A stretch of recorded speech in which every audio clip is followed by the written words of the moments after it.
Okay, excellent. Good evening, everyone. Good evening, those online and live. And yeah, for those who just joined, I've put the click on the link in the chat if you want to see the handout. Okay, so in the last share, which unfortunately was several weeks back, the first time we started looking at Sefer Iyov, I tried to summarize the very broad, sweeping vision of the book, the Sefer, and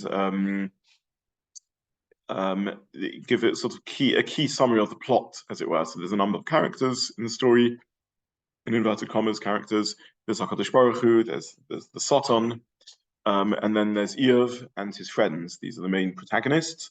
And we looked at the suffering through which Iyov goes through, and his response, the differing response of different friends, some of whom react more or less appropriately, and then Hashem's response to the suffering. And there's a whole host of questions raised by the book, and we began touching on some of them. There's sort of pure theological questions about the role of suffering in line with the belief in monotheism, what the role of the Satan is, who is the Satan, and then there's the psychological questions about how one's meant to deal with suffering. And then there's very, very considerable difficulties, which we maybe will touch on this week, and probably only explore properly next week, as to what is the appropriate response. Who is the hero of the book? Iyov's friends seem to respond very appropriately, and yet get criticized by Hashem for their response. And Iyov himself, does he pass or does he fail this test? This is all very unclear in Sefer Iyov. So those are some things that hopefully next week we'll look at. So next week, hopefully, we'll revisit the philosophy and take a deeper look at the content of the book. Last session, we looked sort of overview of the Sefer. This week, I really just want to ask who was Iyov and who wrote the Sefer? Where did it come from? And in the context of that, I'll just do a quick reminder of what the concepts we concluded the last share with, in which we spoke about the tripartite separation or division of the words of Hashem into Torah, Nevi'im, and Kesuvim. Torah we're familiar with. What's unique about it is that it's Moshe Rabbeinu, it's pair el pair. Nevi'im and Kesuvim seem somewhat analogous. They're all the words of the prophet. And we saw several suggestions as to the difference between Nevi'im and Kesuvim. There is a school of thought that Nevi'im and Kesuvim both represents the same level of Kedusha, the same sanctity, the same prophetic insight. And the difference is that Nevi'im was primarily meant to be said and then recorded. Perhaps the word Nevuah is from Niv Sofasayim, words of the lip, as opposed to Kesuvim Lichtov is the writings. That may be a difference, less interesting in the context of what I want to talk about. But possibly the difference, and this is the view of the Rambam in his Moreh Nevuchim and the Radak and others, is that Kesuvim represents a lower level of prophecy. And in the language of the Radak, the core difference is that the prophet is consciously aware that they are receiving insight from above. They may be in a trance or sleep-like state. They may hear a voice or see a vision, as opposed to Kesuvim, in which the spiritual individual who's being elevated by a semi-prophetic experience or a lower level of prophetic experience is conscious, is awake, is undergoing normal conscious cognition, but this cognition is elevated and lifted and suffused with spiritual insight. So whilst Nevuah is a profoundly mystical experience and in essence unrelatable to for those of us who only recognize normal cognition, Kesuvim is somewhat analogous to our process of cognition, but with a clarity of thought which is divinely inspired and divinely energized. So in this latter model, which perhaps finds space in Halacha also, Kesuvim is of a lesser sanctity than Nevi'im, and Iyov, which is found in Kesuvim, is part of a family of such works, like Mishli and Shir Hashirim and Koheles and even Tehillim, which, for example, when you learn Tehillim, it doesn't present itself as being Devar Hashem, the words of Hashem. On the contrary, it seems to present itself as being what David HaMelech or whoever the other authors of Tehillim are crying out to Hashem. When David cries out to Hashem, Elech Hashem Ekra, She'amalus Mimamakim Krasicha, etc., it sounds like this is a human speaking to Hashem, a human whose tefillos and writings we don't ascribe to them the limited status of regular human achievement. We see this as human expression under the influence of Ruach HaKodesh. So the Rambam and the Radak's view is to take Ksuvim as it seems to present itself, much of Ksuvim as it seems to present itself, and understand this is emerging from human experience and thoughts, but through the clarity and inspiration of Ruach HaKodesh. So just to summarize, there are books in Nevi'im that seem to be telling us stories. You read Sefer Yeshua, Sefer Shoftim, and there are books in Ksuvim that seem to tell us stories, Rus and Esther and so on. They're hard to distinguish between the two. But certainly there are significant parts of Ksuvim which seem to overtly present themselves as the chokhmah of humans elevated to words of godliness, as opposed to words of godliness manifesting through the human experience.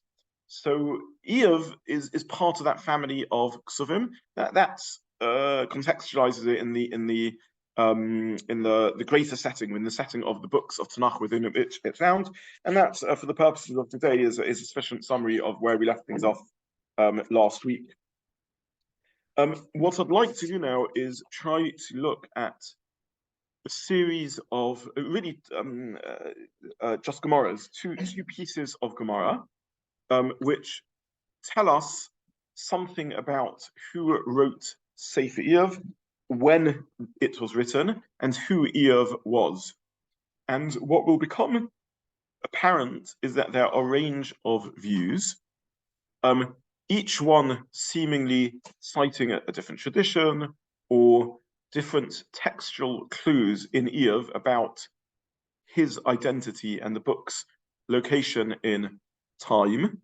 And the way we need to approach these sources is that it seems apparent that there was no clear Masorah, no clear tradition that Chazal possessed around this matter. In which case, we should look at each viewpoint as telling us something about how to read Sefer Iyov and an understanding of what's going on in the book. So I don't know, if I find a book about dealing with suffering, a book written in English or a European tongue dealing with suffering, and I don't know when it took place, I could look at the book and say, it seems to me that this book was written by someone in the trenches in the First World War, even though there's no explicit reference to it. And someone else might look at the book and think, no, this was written by someone in a camp in the Second World War. And someone else might say, this is definitely the Gulag under the Soviets. So you look at the book and there may no be explicit reference, but you try and understand what era it's reflecting. And behind that will also indicate sort of a different flavor of suffering, as it were, and a different experience, which is leading to what's going on. So we have this book of Iyov grappling with really the most weighty issues that we humans can confront, which which are the problems of evil and how to make sense of that. Chazal give different suggestions, different ideas about when Iyov was. And I'm labeling them suggestions. I would be wary of that word when I'm talking about, say, if we have a machlokas, Rabbi Kiva and Rabbi Shmuel, whether you can and can't do something on Shabbos. It's not a suggestion. This is their interpretation of Torah. This is also Chazal's interpretation of Torah. But it seems obvious that there was no clear Masorah that they had. It wasn't that they had a specific tradition about who the author was, where their view has a sort of canonical status as to who wrote Iyov, or where it's shaykh to paskin what the conclusion is. There was a range of views of Chazal as to how to understand when and where Iyov was located. So, with that said, let's learn together a piece of Gemara. And I will say, for those who are online or watching on the recording, I'll put in the YouTube description a source sheet that you can click on. And also for those who missed last year, there's the uploads of the recording also, which will go through more detail what we've summarized so far. So I want to learn together, if that's okay, two Gemaras. The first is printed on the top of page 1 in the source sheet, and it's a Gemara in Sota. And the Gemara says as follows: Vayokom Melech Chodosh al Mitzrayim. This is in Yonah Dioma. This is contemporary the parshas that we're reading at the moment. A new king arose over Egypt. Asher lo yadas Yosef, who didn't know Yosef. Vayomel Amon, he said to his people, Hinei am b'nei Yisrael rav atzim menu, hava nischak maloi, etc. A new king arose arose over Egypt, who didn't know Yosef, and he said to his people, there is a Bnei Israel, the people of Israel, rav v'atzum menu. They are too powerful for us. Let's be wise. Let's be wise.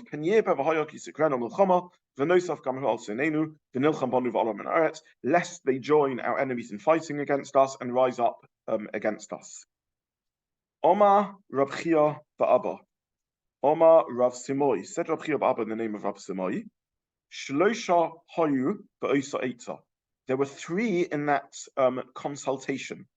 Bilom, Iyov, Yisro. Bilom, Iyov, and Yisro. So there's three who Paro consulted with. Who is Paro speaking to when he's seeking Eitzah? When he says Hava Nischakma, who are Paro's three wise men that he wants to speak to? What's their response?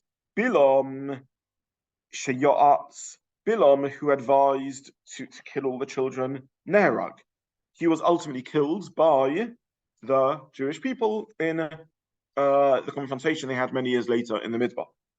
Iyov Sheshasak, Iyov, who kept quiet, Nidon B'Yisurin. He was punished with affliction, as we're reading in the book of Iyov, the book of Job.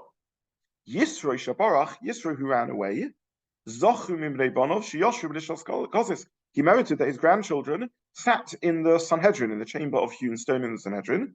As the pasuk says, Shenamo Mishpachos Sofrim Yoshvei Yavetz, the families who dwelt in the Sanhedrin, the Teotim, Shematim, Shavusim, Hema Hakenim, Haboim, Michamas Avi Beis Rachav, etc. These are the Canim, and the Canim is the family of Yisro. Okay, so the first Gemara says that Paro had three wise advisors, and they were Iyov, Yisro, and Bilom, and each one gave their viewpoint. Whenever we learn a medrash, we have to ask ourselves, what is the medrash telling us? Is this a medrash that had a tradition, that these are the three wise men? Is there a textual clue to their role? Where did the medrash get this from? Why does it say that these were the three wise people? Where do we see from? How does this emerge? And what point is the medrash making in the response of these three individuals? That they would have had to be very old. A bit later when they're mentioned in the Torah, if they were around at the beginning of the which was say, something was 86 years long. And yes. 40 years. Yes. So they definitely, well, Yisro and Bilom definitely have some age based on this. If they're there to advise at the beginning of the Shibud, so let's say they already recognized wise people, minimum age of 20 before perhaps their careers are taken off, and they're released from Eretz Yisrael, from Mitzrayim 86 years later, let's say. So they're now 106, and they interact with the Jewish people in the Midbar. So they're within biblical ages of functioning. Yes, and yes. So Bilom is somewhat later. They're within, though, reasonable biblical ages, and Iyov we know nothing about. We don't know when exactly he lived. So yes, we'll see a Gemara that makes this point explicitly, that Iyov lived a life parallel to the age of the Exodus, the Golos and Gula. Yes. I suppose it's also, you've got to deal with the first parak of his life, because this is suggesting the reason he was punished was because he stayed silent and didn't protest. Whereas yes, the first parak is clearly it doesn't seem to be anything to do with that. It's more this. A very important point. We saw last session, that the Psukim in Iyov does not present this as a punishment for Iyov, but as a trial proposed by the Satan. Nonetheless, presumably a vulnerability to a trial is because something has gone wrong, right? If Iyov is a tzaddik gomor, maybe, not necessarily. We didn't touch on this in detail, but the sort of theology of what a Nisayon is. But Nisayon is certainly something about bringing out someone's untapped potential. So there's there's something in Iyov which is lacking, which perhaps allows this to take place. So I don't know where the Gemara gets from that these are the three advisors of Paro, other than these are the three standout non-Jewish individuals who have a wisdom in the Torah. So if Paro is going to turn to three people who are not members of Bnei Israel, who are non-Jews, and who the Torah holds up as three individuals who interact with of whom we have teachings, these are the three standout individuals. And we see these three individuals going through a very different life journey. We see Bilam, who has profound wisdom, that's very clear. You read the psukim, some of them become our favorite psukim in the whole of Tanakh, Matova, Lech Yaakov, and amazing psukim. So clearly this is a person of incredible insight and wisdom, yet of great evil and corrosion, who ends up being killed by the Jewish people. You see Yisro, who also is a man of great insight and wisdom. Ati Yodati, again, famous psukim.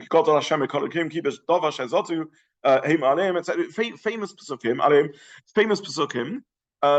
And he ends up as a Ger Tzedek, as joining Klal Yisrael, an amazing role model. And then you see Iyov, who goes through this period of suffering. So that may be the point that Chazal are making, that either historically or conceptually, there's three wise people that Paro can turn to whose teachings as a non-Jew he could have had access, and each one steers him in a different direction. Perhaps this is what the Medrash is saying. Who was right of these three advisors? Yeah, of these three advisors, Paro. What do you mean by right? Who was correct? Which one behaved correctly? Yisro, Bilam, or Iyov? Any of them. Did you not understand the point of view? Controversial question. Controversial question. Is it a controversial? Well, I think we can all agree. Right. Okay. So from our perspective, which one behaves appropriately? So we'll knock Bilam out of the running, right? He gives bad advice. He didn't behave correctly. Who gave better advice? Who behaved more sensibly? Iyov or Yisro? They didn't give advice. One ran away. One ran away and one was silent. No. So who was correct? Yisro ran away and Iyov was silent. He ran away as a sign of protest. As a sign of protest, right? So Yisro objects. Does his objective achieve anything? Does his objection achieve anything? Why does he run away? Yeah, he knows that his advice, Paro is asking his advice, but he knows that his advice is not going to achieve anything, right? He doesn't have a havamina that his advice has any chance of being effective. Is there a point in making a protest when you know you're not going to be listened?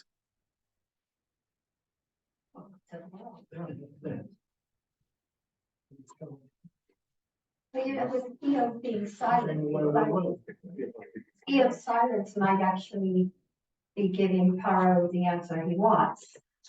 Okay. It's coming up to him, and a silence he agrees.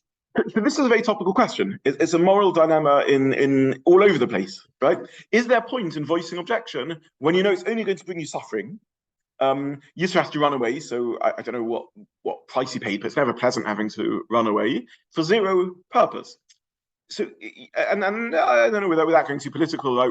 If you're a member of a political party where you know things are being said, do you stay inside and try and deal with it? Do you run away? Is there a point in objection when it's not going to have an impact? These are sort of great big national levels, and on a personal level, perhaps in some way we face these moral dilemmas also. So there's an interesting point coming out of this. It's possible, by the way, that the answer to this question really reflects two different views of morality. And for our purposes, we'll say there's two schools of moral thought. One school of moral thought is outcome-based, utilitarian. You judge on the outcome. Moral actions should always be measured by their outcome. In that world, running away would seem to be pointless because the outcome is irrelevant. In a second moral system, it's about human action and human engagement and human involvement. It's about how we behave. In that moral compass, in that moral equation, there's a point in running away, so that I'm not complicit, even if my running away has no utility, has no outcome benefit. Now, let me try and give you an example, because we often miss this point. Halacha is full of distinctions which are about our involvement and our engagement rather than just a utilitarian outcome. So, for example, a distinction that you'll hear drawn the whole time, and it's very, very intuitive, by the way, but it's only intuitive because we don't drill down into it, is a distinction made, for example, between non-treatment of someone who is unwell, and active causation, the cessation of life, active causation of death. Now, that distinction is not entirely clear-cut. If you're just looking in terms of outcome, then there may be no difference between these two treatments. Cessation of treatment may mean that human action excluded, the person dies on the 1st of March instead of the 15th of March, and my action may mean that the person dies on the 1st of March or the 15th of March. And yet in one case we consider it morally repugnant, and in another case we can see why there may be moral equations. I mean, if you just choose not to treat for no reason whatsoever, don't stand idly over the blood of one's fellow. But if one can understand moral weighing up of odds. And this manifests not just in moral equations, but even in halacha, in certain end of life scenarios and so on. So these are distinctions that we take for granted all over the halachic system. That there's a difference between passive causation of outcome and active causation of outcome. There's a difference between stepping back and involvement and so on. Now, the reason but when one drills down to that distinction, it's not an obvious distinction at all. And a utilitarian philosopher can challenge that distinction and say, just look at the outcome. Moral worth moral decisions should only be judged by outcome, not by action. Why do we take it for granted that it's about action? Probably because there's a hashkafic framework that lies behind it. And again, this is not a Sunday morning philosophy series where I want to go too much into detail about this. But even in the words with which I said it, I sort of hinted at the moral difference. In one case, I'm saying I'm stepping back as a human, and I'm leaving it to HaKadosh Baruch Hu. So there's a sort of framework that underlies this thinking, in which there's a sense that ultimately we humans don't have complete control of outcome. There's things beyond us that affect outcome. You can say this even without emunah. It's a fact that the decisions we make don't always determine the outcome. There's issues beyond us. But certainly with emunah, we understand that the outcome is really biyad Hashem. What's our role as humans? It's about what we choose, our involvement, how we interact, how we engage, and ultimately how we mold ourselves as spiritual beings. What we use the gift of free will to bring and create of ourselves and mold ourselves. So in that worldview, you begin hearing why decisions should not just be based on outcomes, but should also be based on action and engagement.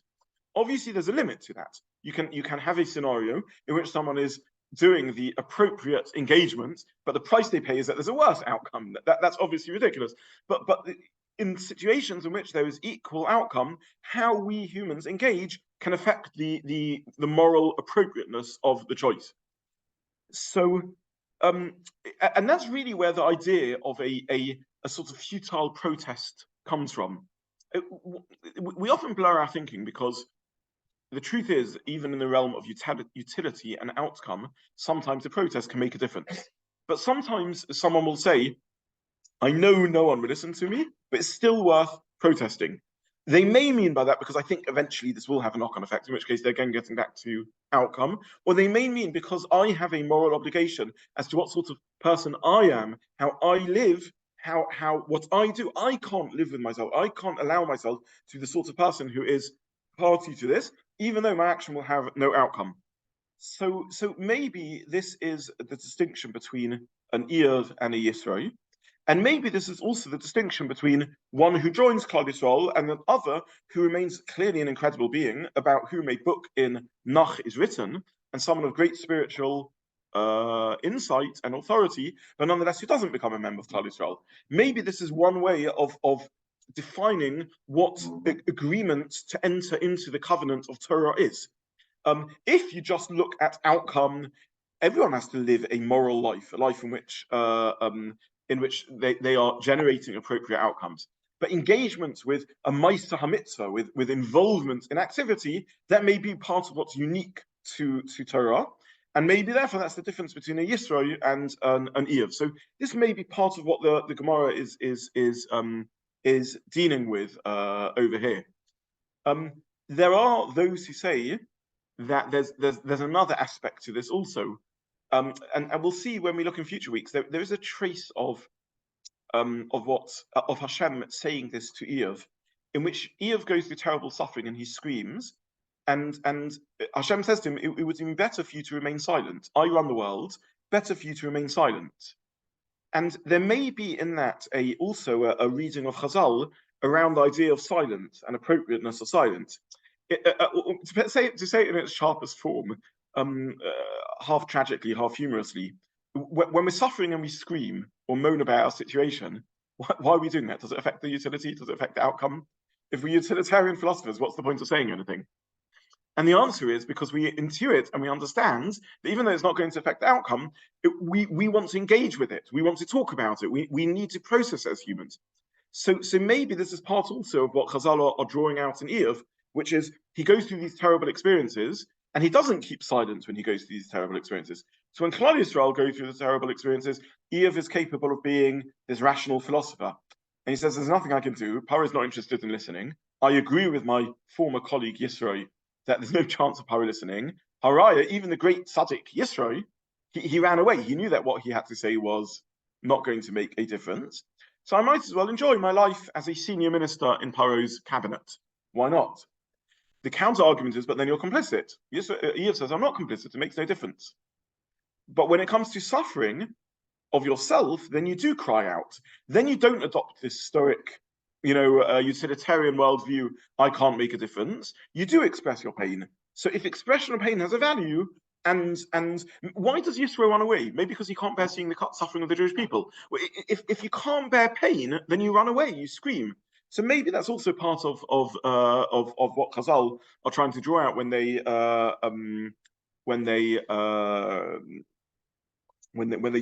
comment on the failure of Iyov in keeping quiet and his suffering following.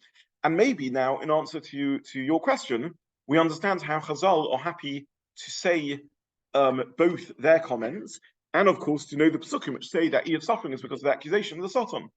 And maybe they're aware, of course, the story is, as per the beginning of Sefer Iyov, that this is about the accusation of the Satan.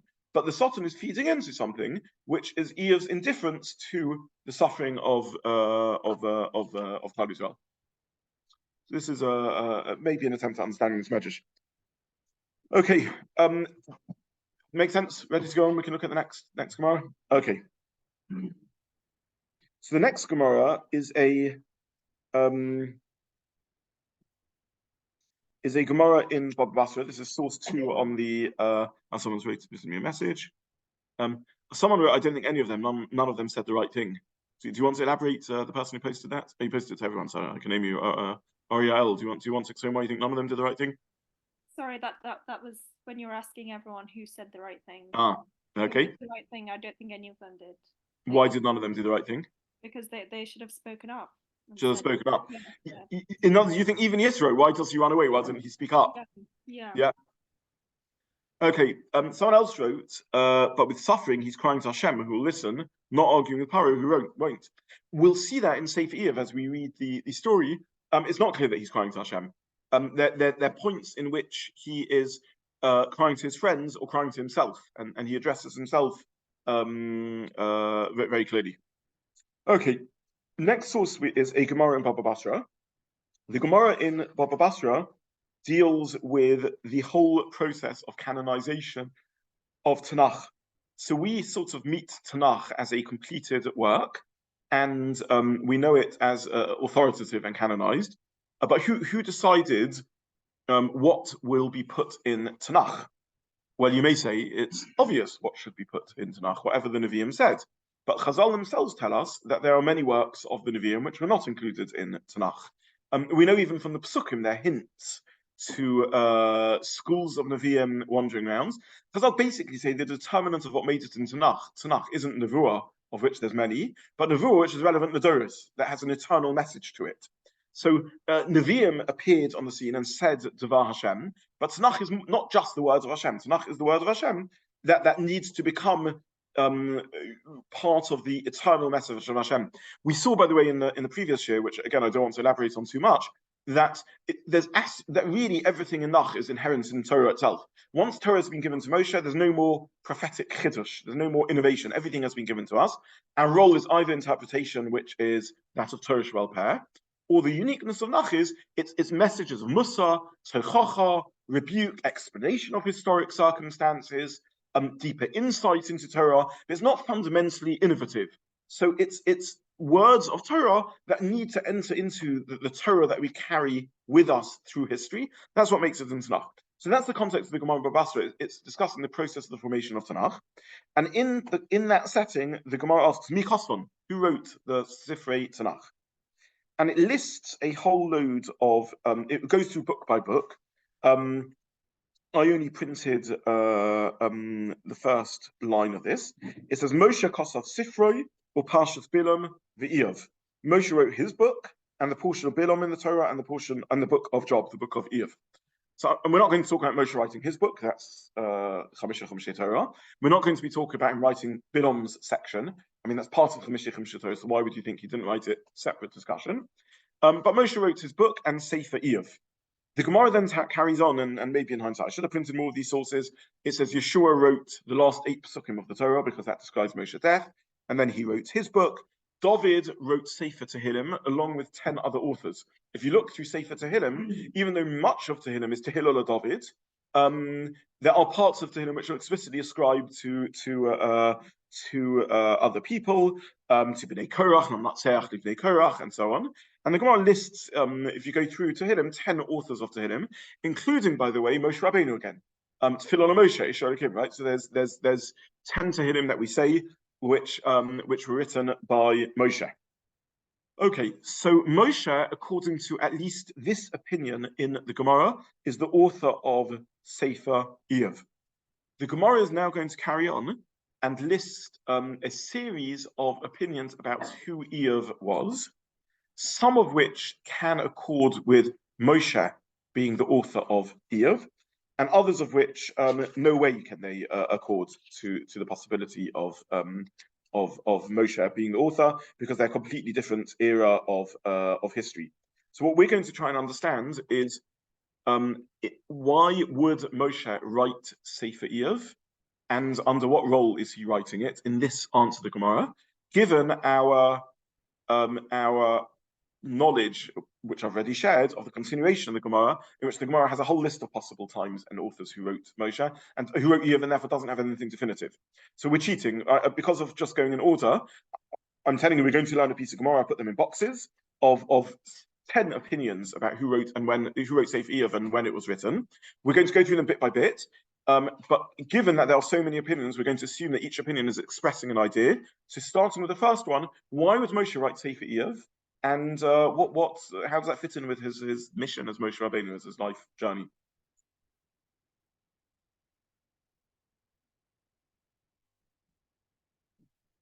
Yeah, and you have something to say, I can see, hovering on the tip of your tongue. Teach about the importance of suffering. Right, good. And why would Moshe want to teach about dealing with suffering? Because it skills the Bnei Israel for how they would need to conduct themselves in the future. It may be preparation for Bnei Israel as they enter Eretz Yisrael, or when in Moshe's life did he write this book? Maybe we are learning a pre-Matan Torah book written by Moshe. Maybe he wrote this while they're in Mitzrayim, helping them deal with suffering. Okay, this is just a theory, but I do have a basis of this theory. And the basis of the theory is that when you look through Moshe's other work, Tehillim, the 10 chapters of Tehillim, they seem to be written at different periods in Moshe's life.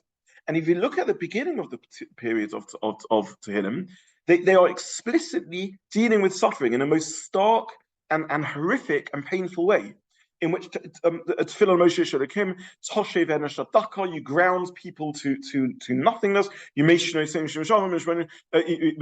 pass Be'edra V'Zam, they pass in fury and anger, and then the Tehillim carry on, and they deal with the Yoshev B'Seisa Elyon, Pesukim that we say on Motzei Shabbos at the beginning of the working week, Pesukim that we say at the Levaya.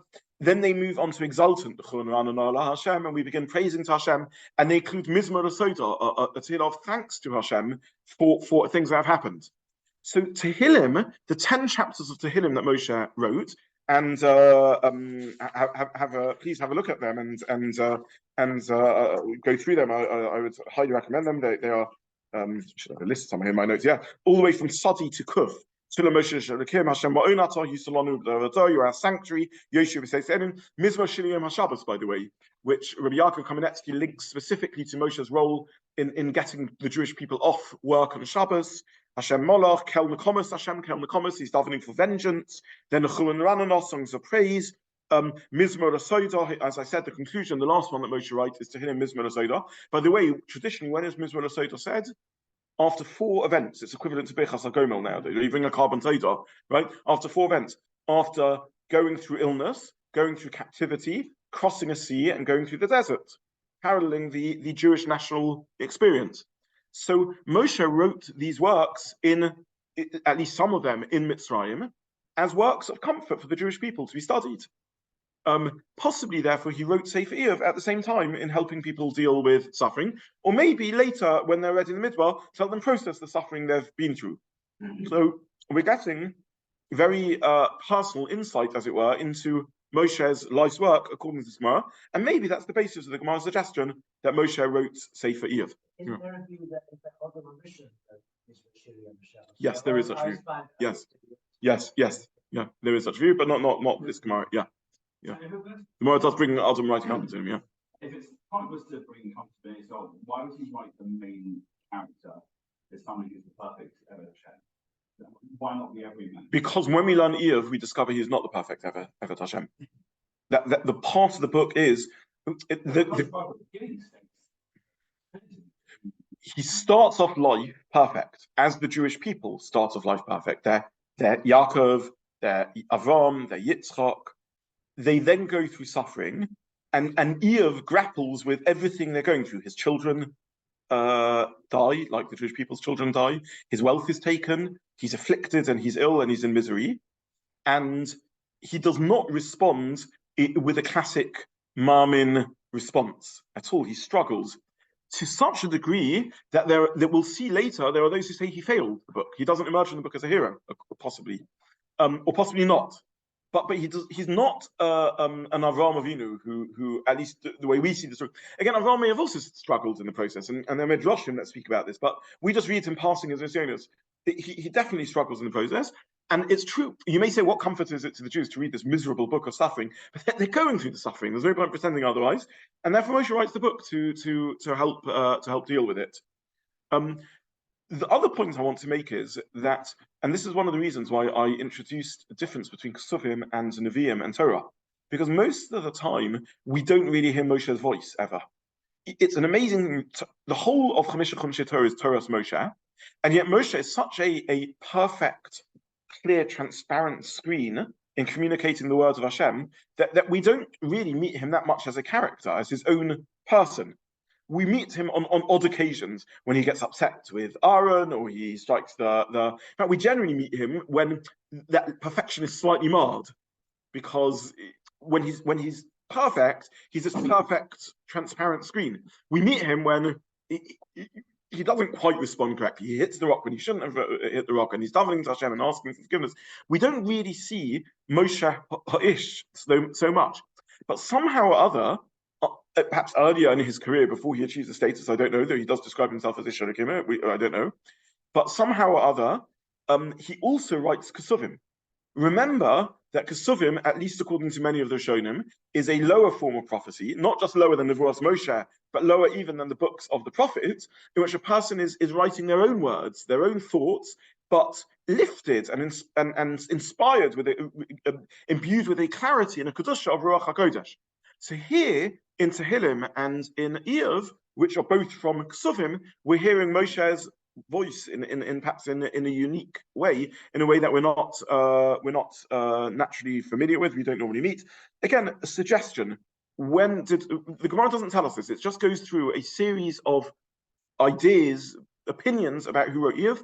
I'm suggesting that he wrote this either in Mitzrayim or after Mitzrayim, but perhaps even in Mitzrayim, as a work to be studied by those who are struggling and dealing with life's difficulties. As it would appear, he wrote Tehillim through his as Klal Yisrael go through the experience.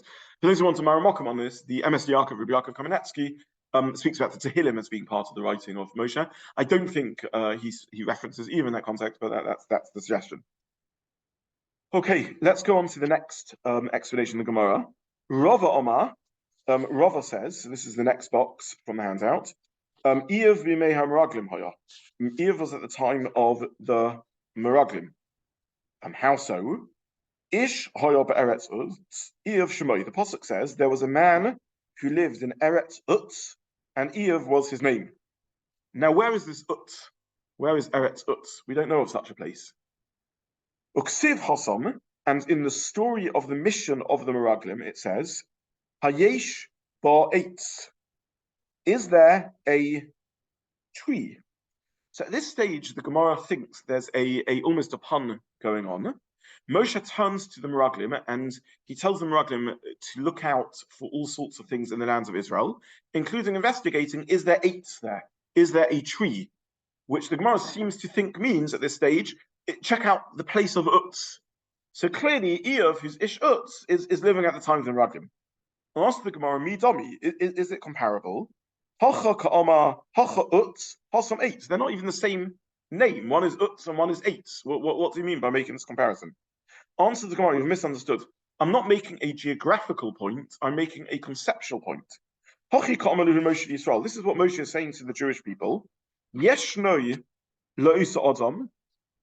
Is there a person in the lands of Canaan, sheshanoisav aruchas gate, whose years are as long as a tree, umagin aldoroi, umagin aldoroi gate, and who protects his generation like a tree? So the Gemara is reading that when Moshe says to the Jewish people, check out whether there's an eitz there, he's saying to them, see if they have a spiritual mentor who towers over society and protects society in its leafy shade in a tree-like manner.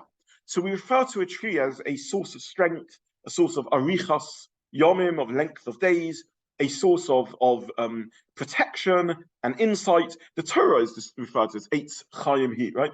I was asked at the beginning if there'd be fruit today. We last week we celebrated Tu B'Shvat and we spoke a little bit about the link between the Torah and eitz chayim.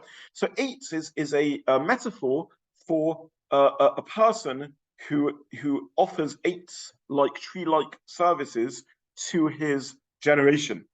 So in this reading of the Psukim of the Medrash, Moshe is asking the Jewish people, Moshe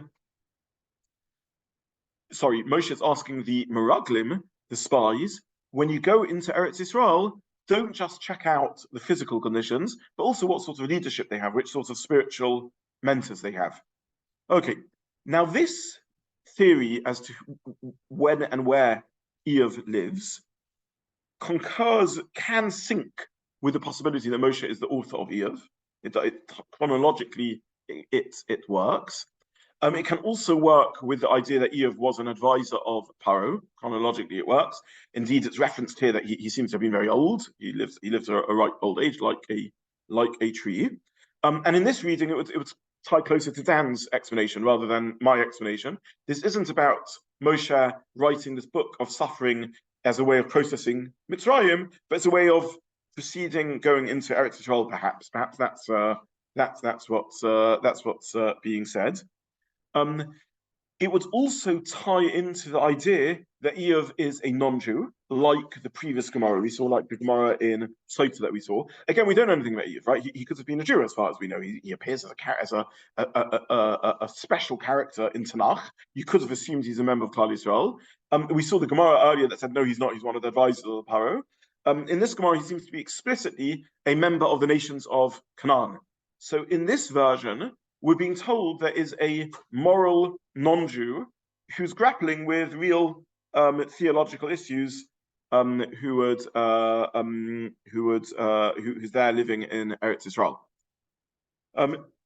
Yeah. Quick question, right? Does this Gemara address who wrote the book of Iyov? No, it doesn't. That's the earlier, the opening paragraph, which is Moshe wrote it. It does go back later and work out which of the views can fit in with Moshe being author and which one can't. If the chronology turns out that Moshe couldn't have been the author, it doesn't tell us who the author is. Presumably the Anshe Knesset is a Gedola, like some of the other works, later works of Tanakh. It's not explicitly spelled out. Okay, then the Gemara brings another source, which is a significant raya or proof that the Gemara has no traditions about who wrote Iyov. And as all these explanations being put forward are an attempt to work out, but not that it's in the Torah. Yosef Hahu Rabbanon Kamei to Rabbi Shmuel ben Nachmani. One of the sages sat in front of Rabbi Shmuel ben Nachmani. The Yosef Koman, he sat and he said, Iyov lo hoya v'lo nivra. Iyov never was, and he never existed, and he was never created. And a moshel hoya, it's a parable. Okay, so this explanation of the Gemara is claiming that it's a mistake to read Iyov as a historic book at all. It's simply a literary device to convey important ideas. If you want to discuss the theology of Theodicy, of suffering and undeserved pain and so on, a story was written to convey this idea. In a Sunday morning series on philosophy, one of the ideas that I often say is that Jews traditionally didn't do philosophy. They didn't do structured philosophy. They used stories and medrash and the like to convey ideas. It's a bit like you can learn psychology by researching in a lab, or you can read Shakespeare and you can understand. A great author or a great artist teaches you something about human beings. You can learn about human beings and the human body from a biologist or from an artist, and you can achieve, it's a different sort of insight that's offered. So Kaviyachal, Havdil, in Torah teaches about spirituality and so on, not with the formulaic sort of logic of philosophers, but through metaphor and through story. So Iyov is a story to teach a moral lesson. Are we aware of any other stories in Tanakh which are overtly stories to teach moral lessons? Yonah, maybe not. You mean the Koyans Yonah used as a metaphor? Yes, Yeah, Hashem teaching him. He Yeah. didn't have pity on he had pity on the plant. Yes. Okay. Yeah. Okay. So it's a metaphor. Thank you. Okay. Where else are there stories that are taught to express moral and Musar ideas? We do find a Novi doing this elsewhere, and the Gemara is going to reference this, which is Nosan HaNovi, when David is being rebuked for the very difficult story of Bathsheba, and Nosan comes and tells him there's two people in a city, one is rich and one is poor, and the rich man has a lot and the poor man had nothing except one little lamb, and the rich man stole the little lamb off the poor man, etc. And David thinks this is a true Din Torah, and that he's being asked to give a psak as a shofet, as a dayan to this, and he gives his psak, and then Nosan says, "Your words have condemned you, and you are that man." That's the metaphor used. Okay, asks the Gemara. So the Gemara here says that there was a sage who sat before Rabbi Shmuel ben Nachmani who said that Iyov never existed. Asks the Gemara, Omalei, Olecha Omakra, against you, the pasuk says, Ish hoya be'eretz Utz, Iyov Shemai. You're arguing with the pasuk. The pasuk says there was a man who lived in the land of Utz, whose name was Iyov. So how can you claim that this is a metaphor?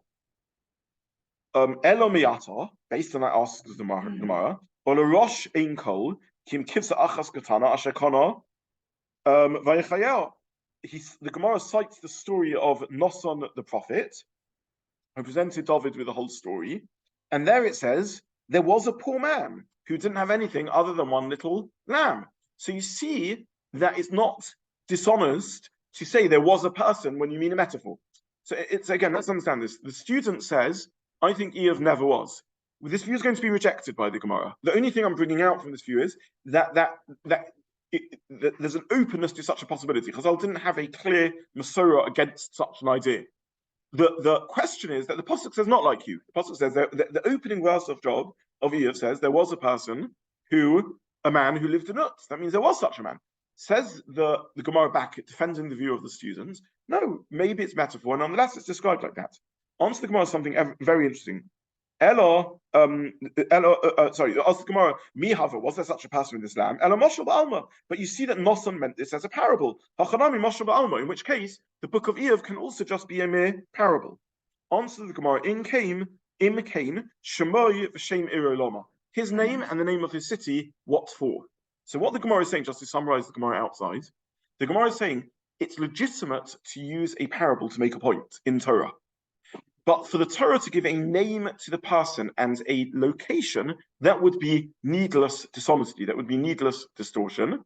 Therefore, it's impossible that this is a metaphor, it's impossible this is a parable. It must be telling a real story. When Nosson Hanavi wanted to make a rhetorical point through a story, and stories have ways of getting people to think that direct Musa wouldn't have had, he says there's a city which had in it a poor man and a rich man, and the following story occurred. That's legitimate. That's trying to bring out a point. But to say there's someone called Iyov who lives in the city of Utz, and to claim that that's only a parable, that's not acceptable. And therefore, the view of this student that Iyov is only a mashal is ruled out. I'm not going to belabor the point because it's really off topic. Someone actually in a recent Q&A I was giving asked the question, what parts of the Torah can we learn as non-literal, as metaphor, or is it possible that some of the stories in Tanakh are not claiming historical truth, but are just trying to bring out points and so on? It deserves a whole share in its own right, and we've touched a little bit on it in Sunday morning again, when we looked at Pshat and Medrash and the relationship between the two. But this Gemara is an important source, an important Maramokim, that if unnecessary details are given, that already seems to be that the Torah is saying this actually happens, not that this is a parable. But what's important in this source again is that it seems that Chazal do not have a clear Masorah as to the author, and therefore as we continue on our journey, it's legitimate in each explanation Chazal gives to ask what are they drawing out about the nature, what point are they trying to bring out about the nature of Iyov and who he was. Yes, Micha. I assume this is to like Rabbi that there was this spiritual pillar of a person called Iyov. Correct. Yes. Yeah. Probably the idea is because of Ein Mikra Yotze Midei Pshutai. On a midrashic level, we can see symbolism in the name, but on a pshat level, Psukim can't lie. So it shouldn't be lying. If it says there was a person called Iyov who lived in Utz, that's a true story. Midvash HaKatechot, don't tell lies. If you want to say metaphor and poetry, make it clear it's metaphor and poetry. No one will ask on Shir HaShirim that this is a lie, because everyone understands that the lovers of the story and the people of the city, in fact, Shir HaShirim, an example, they're not named and not given location. It's clearly poetry as metaphor, and to bring out a message. Whereas Iyov, which presents itself as a story, by the way, Iyov's not the only named character. His friends have names and everything else. That can't be a metaphor. That's the argument of the Gemara. The story of not he's saying Yes. and he says that, whereas the book of Iyov, it doesn't say anything about it. Yes. So, It's a good question, the Gemara, and I don't know how to answer it. Seemingly, the Gemara could have knocked out the comparison from Nosson Hanavi more basically, and just said, because when you read the continuation of the story, it's clear it's a parable. It seems the Gemara is bringing out a moral point, that Nosson, for a period of time, fooled David into thinking this was a true story. He then says to him, you David, are the rich man who's bullying this poor man, can't you see how you're behaving? But the Gemara seems to be saying, how could Nosson allow a stage in which he, as a prophet, is presenting something as true when really it's a parable? And if he can do it, then surely the whole book of Iyov can do it. On that, the Gemara answers no. Nosson just gave a generic story, but to begin making up names and places, that's slipping into the territory of Shaka. That would seem to be the answer of the Gemara. So it's true that with Nosson, the continuation of the story tells us explicitly it's a metaphor or a parable, whereas with Iyov it doesn't. But that seems to be the interplay of the Gemara's reasoning. I think we'll stop here. We've run out of time for today. What I would like to do in the next week is go through the remaining suggestions of the Gemara as to where and who Iyov was, and just try and bring out how each one is trying to explain which period in Jewish history did Jews have to grapple with an Iyov-like struggle, and what's the main point of Iyov? Is Iyov about pain, or is it about human failure that leads to pain? And that's hopefully what we'll see. And then hopefully next week we'll also begin digging into the